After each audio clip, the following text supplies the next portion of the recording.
Right, a couple other things to remind you about in the coming weeks. First of all, is that with missing next Tuesday, there is a video assignment that you are required to do. The details are on Blackboard. The link is on Blackboard under Assignments. It is the assignment essentially is watching a video documentary, first part of a documentary on Mormonism, an interesting world religion that I wish we had the time to cover, but with not having a class next Tuesday, we really don't have it in the schedule. So instead of having the opportunity to lecture, I'm having you watch this video. With the assignment on Blackboard are some questions. You need to answer those questions while watching the video, and then submit your answers to get credit for the video. The video is a part of your grade, so I would heavily encourage you to complete that. It is a done, not done type of assignment. You submit your answers to the question, you get all the points. If you don't submit any answers, you don't get the points. All right, so make sure to take the time to do that. You do have the entire week next week. They're not due until Sunday the 6th. But you do need to complete that. The video runs around 2 hours, so a little bit longer than what class would be. But don't forget to complete that. Also on Blackboard, under that assignment, are some key terms that you will need to know for the third exam. So there will be questions on the third exam about Mormonism. So not only do you need to complete the assignment, you need to take some notes so that you can prepare for the third exam. Also, next week, the third reflection paper is due a week from today. So make sure to take a look at that, complete that assignment on Blackboard as well. So the third reflection paper due a week from today. 2 weeks from today, I'm throwing a lot at you here, I know. 2 weeks from today is the second exam. And so what we're doing today, next Thursday, and then the following Tuesday are all part of that second exam. Study guide available on Blackboard. So make sure to take a look at the study guide. And if you have any questions, by all means get in contact with me about that. All right, so the reflection paper, the video assignment, and the exam all coming up within the next couple of weeks before spring break. Any questions about any of those assignments? Let's get into talking about Buddhism then. When it comes to talking about Buddhism, as we saw with Jainism and Sikhism, there will be some overlaps and similarities. There will be some areas of difference, hence the reason for an entirely new religion. It has to do with, there are different things. As we start off with Buddhism, one key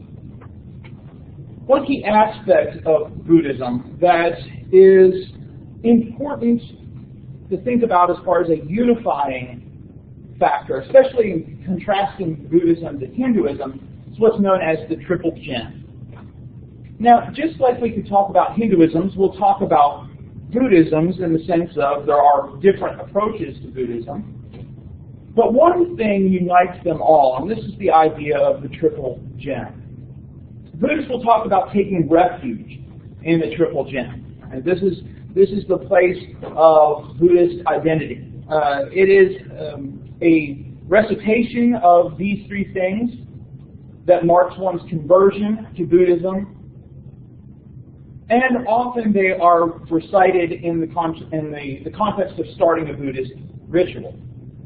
And so people will say, first of all, that they take refuge in the Buddha. Now, here again, right, this is a unifying factor. I mean, this is one thing that all Buddhists share. They'll think differently about what the Buddha represents, and we'll talk a little bit about that here in a minute. Right? For some, it is about the historical individual Siddhartha Gautama For others, there are claims that he is just one representative of a long line of Buddhas or teachers, enlightened ones. But Buddhists will take refuge in the Buddha. They will take refuge in the Dharma.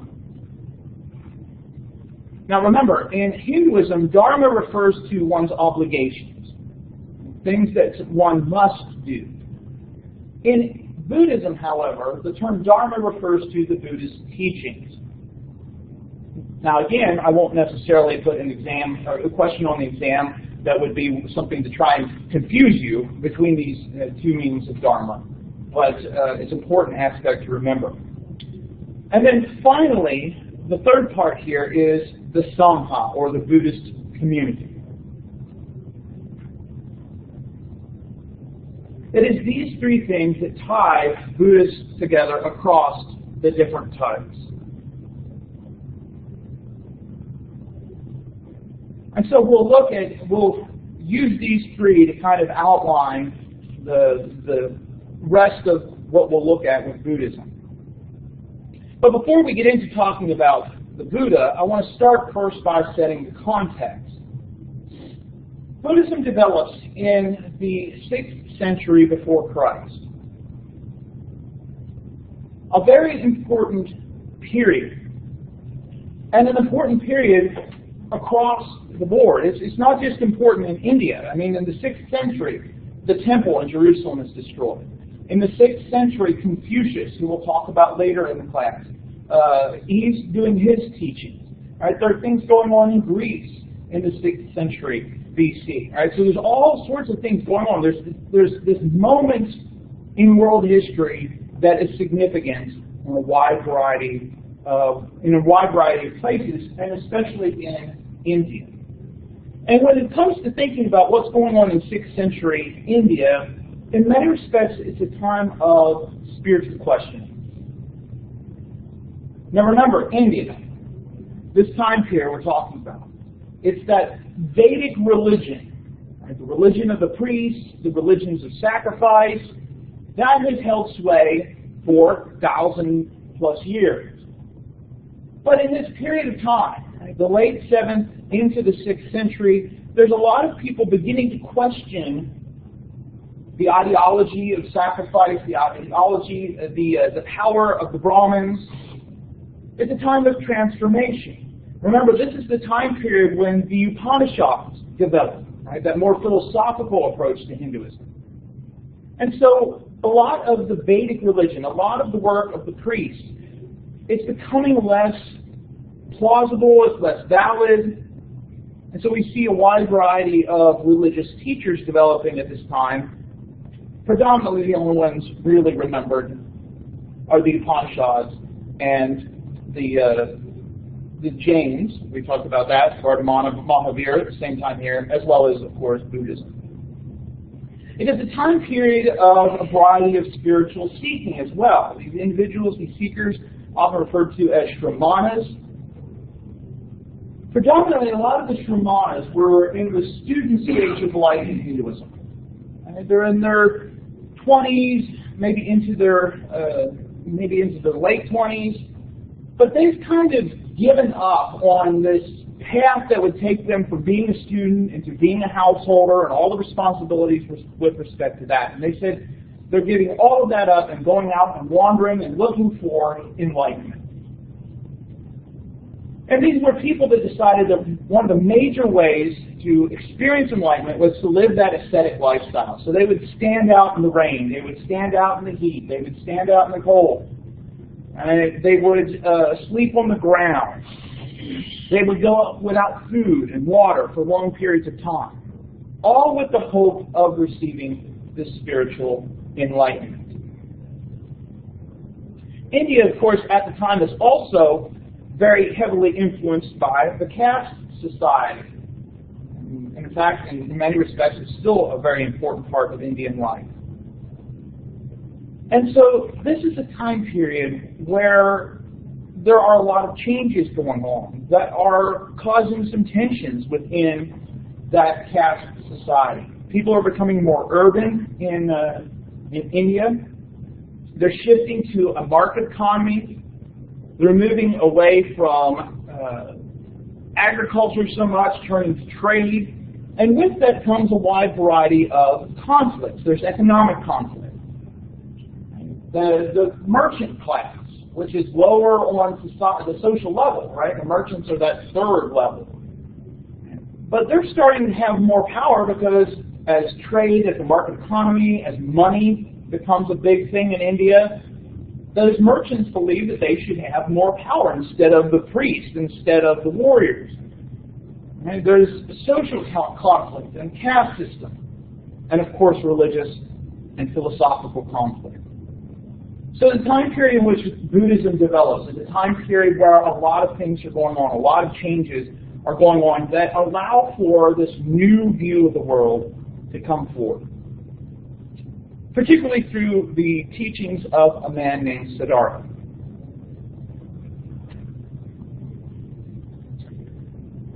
Siddhartha develops Buddhism, the beginnings of Buddhism, as an Indian religion.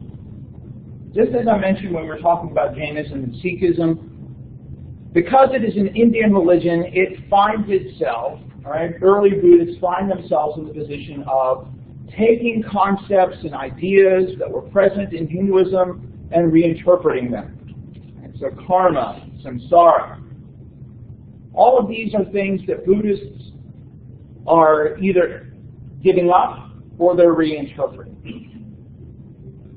It's unclear exactly when the man named Siddhartha, the man who would be the Buddha, was born. Some would be dates earlier than 563, so in the 600s, some in the late 400s. Most scholars in the West tend to favor these dates, 563 to 483. An 80-year period is usually what's given for his life. But again, you don't necessarily need to know these dates for an exam, but to just give you an idea of when he's born. There are a lot of legends that developed around later on the Buddha's birth. For example, a story about his mother having a dream in which an elephant enters her side, and that's how the Buddha is conceived. There are legends about him having different marks on his body that were to indicate that he was going to be a very important person. Some of these might have had a basis in actual historical fact. Others we're not sure of. What does seem to be the case, though, is that he was born to Kshatriya class parents, so that sect class, that ruling warrior class. And they appear to have been rulers of a small little region near the foothills of the Himalayas, in what's today southern Nepal. They named him Siddhartha, which means one who attains the goal, or a successful one.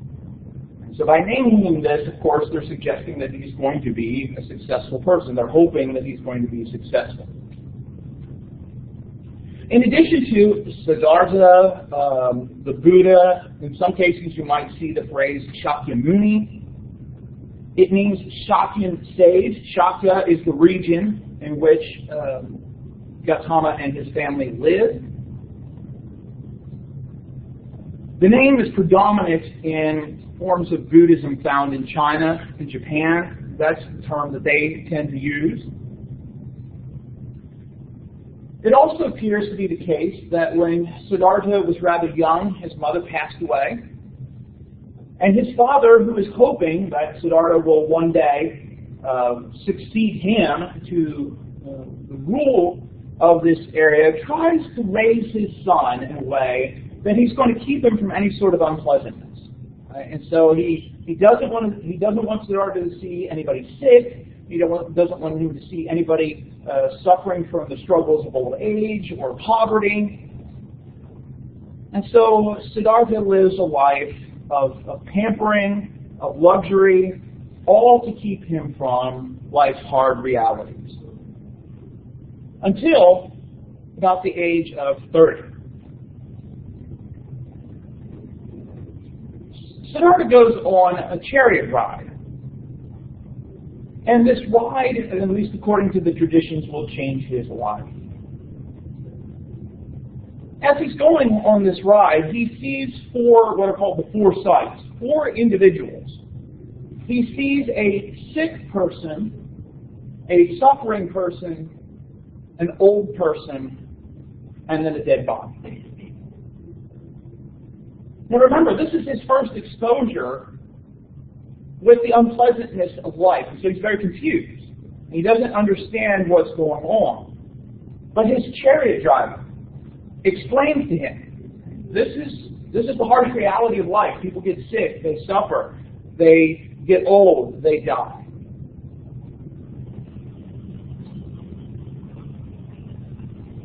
I'm sorry, I gave you a sick man. I'm sorry, giving you the sights right. Sick man, suffering old man, so the suffering and age were together.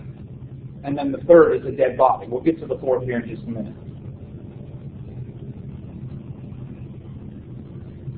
So here he is. His world has been shaken. But the fourth sight is of a contented monk with a blissful smile on his face. And so this fourth sight offers Siddhartha the possibility that there is some way to escape these terrible things, right? So here's this monk who knows the horrible things of sickness, old age, and death, yet there's still something that has allowed him to be happy in this life. And so the spiritual emptiness he's feeling, he decides there must be a response to it. And so Siddhartha decides he's going to abandon his life. And he's going to give up his wealth, he's going to give up his position, and go and look for enlightenment. Well, the first thing he decides to do is kind of go the exact opposite of his life as he's known it up to this point. Right? So I've lived a life where I've been pampered, I've had all my needs met, I've never seen any problems. I'm going to go the exact opposite way. And so he decides that a rigorous ascetic life is the answer. And so he will stand, and just stand outside for long periods of time, no matter what the weather. He'll decide to sit still for long periods of time. He will go to the extremes in fasting. According to traditions, he gets down to a few grains of rice and a palmful of water a day. He does not achieve enlightenment. Instead, he becomes extremely thin and passes out a lot. As you would expect if you're drinking very little, eating very little, out in the cold, the rain, and the heat. And so he decides, right, that's not working either.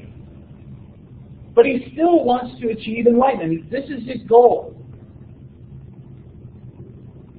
And so enlightenment is not found in luxury. Enlightenment is not found in extreme asceticism. Instead, it must be found in a path of moderation, a middle path. And so he begins to meditate, begins to follow this middle path, and according to the tradition, while sitting under a tree, he begins to feel this blissfulness. He begins to have a remembrance of all of his past lives and comes to spiritual insight.